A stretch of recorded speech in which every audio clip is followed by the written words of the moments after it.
Good morning mga kawaray.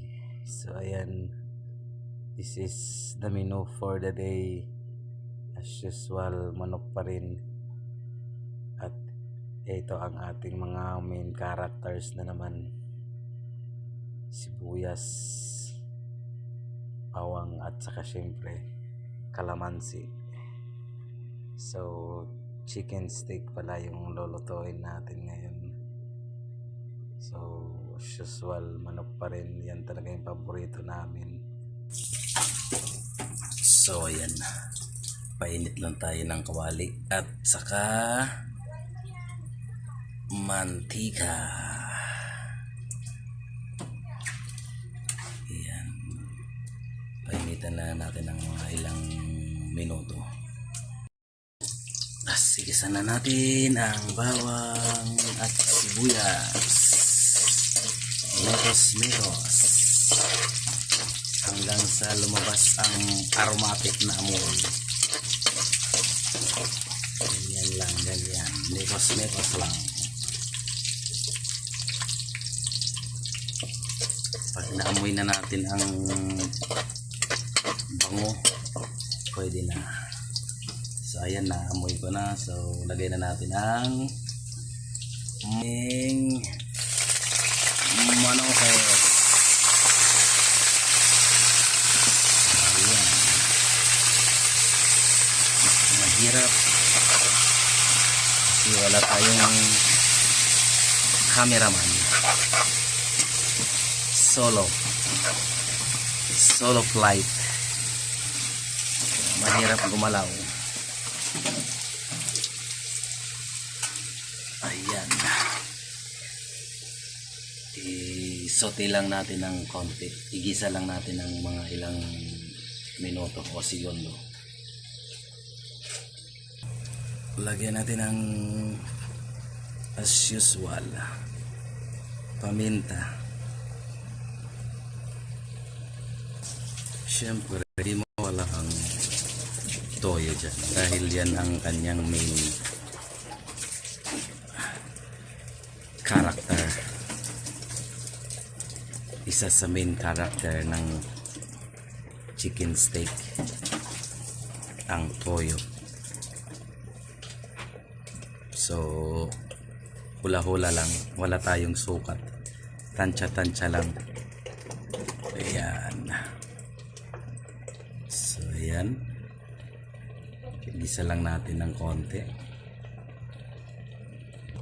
Gisa lang ng konti at mekos ng konti. Ito tayo sa kabila. Hirap.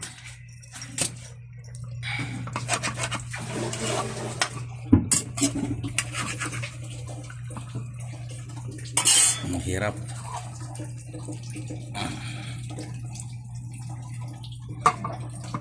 Yan, isa lang hanggang manuting lasa ng lasa ng mga nilagay natin na pampalasa. Yan. Tapos takpatin tamas ang kanyang pagkulo sa mga 5 to 10 minutes.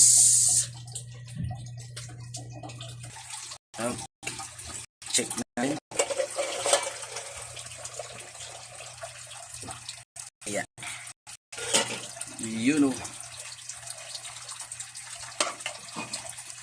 Mekos ulit. Para pantay ang so ayan.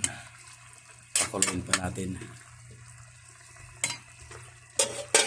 Takpan ulit natin para mabilis ang pagkulo at mabilis maluto.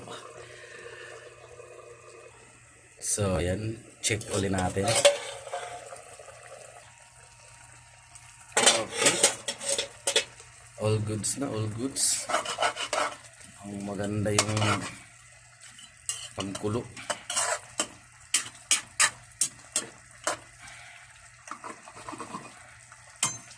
All goods na yan.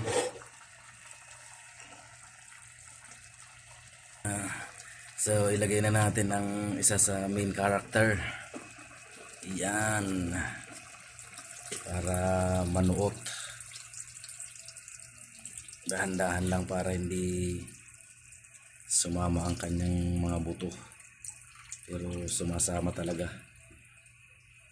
Okay. So ayan. Konting mikos-mikos. So ganyan na po yan. Papakuluin lang natin hanggang sa medyo bumaba ng konti yung sauce niya. At all goods na yan. So antayin lang natin na maiga ng konti. So, yan, haluin lang natin konti para hindi siya dumikit. Konting mikos-mikos lang. So, yan, konti pa. Paigain pa natin ng konti. Hindi naman natin patutuyuan. Mas masarap kasi pag may sauce yung mga niluluto natin ko ulam, di ba?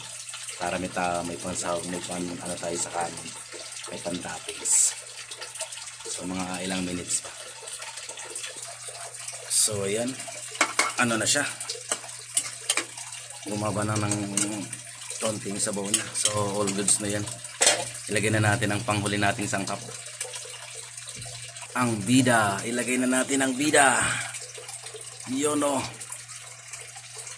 yan ang bida.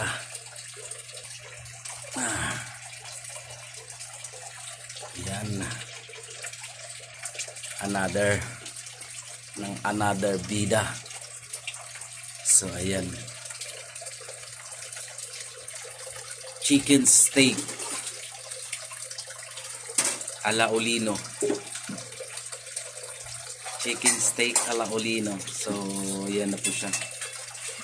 Pakuluin lang natin ng mga 1 to 2 minutes at all goods na yan.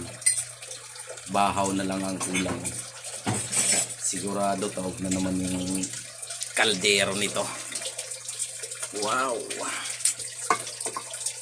that's good. So ayan, thank you for watching. Bye bye. Pa-like and share and subs na rin sa mga hindi pa nakakasub sa channel ko.